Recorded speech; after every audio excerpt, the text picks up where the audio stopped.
జనగామ జిల్లా పాలకుర్తి మండలం విష్ణూరు గ్రామంలో నకిలీ దేశగురువు మాయాజాలం దేశగురువు పేరిట లక్షల రూపాయలు వసూలు చేసిన వైనం మోసపోయిన గ్రామస్తులు తలలు పట్టుకొని మా పైసలు మాకు ఇప్పియండి అని వేడుకుంటున్న నకిలీ దేశగురువు బాధితులు అక్కడి నుండి పరారైన నకిలీ దేశగురువు అనుచరులను పట్టుకొని పోలీస్ స్టేషన్ కు తరలించిన గ్రామస్తులు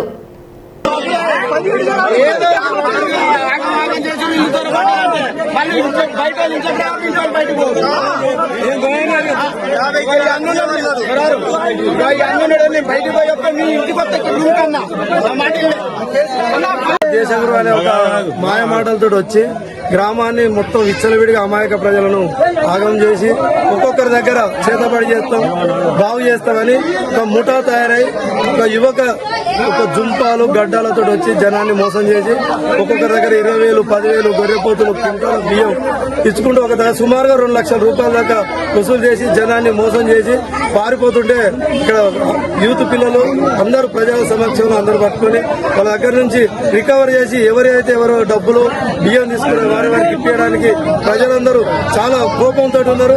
దేశగురు అంటేనే ఎమ్మడే పారిపోయాడు. వాళ్ళ అనుచరులు 4-5 ఉన్నారు. వాళ్ళ దగ్గర నుంచి ఏమైతే తీసుకురో సేకరించి ఎవరైతే పోగొట్టుకురో వాళ్ళకి ఇప్పించడానికి యువకులు ప్రజలందరూ ఇక్కడ ఏకం ముక్తితో ఉన్నాం. ఎటు చేసి ఇట్లాంటిది ఇంకా వేరే గ్రామంలో జరగకుండా సంబంధిత పోలీస్ స్టేషన్ కూడా సమాచారం ఇస్తాం. పై అధికారులకు కూడా జిల్లా కలెక్టర్ ఎస్పీలకు కూడా ఇచ్చి వాళ్ళని ముఠా కట్టుదిట్టం చేయడానికి మీ ఊరంతా పోయి పోలీస్ స్టేషన్ కూడా ఫిర్యాదు చేయడానికి మేము ముందున్నామని తెలియజేస్తున్నాం.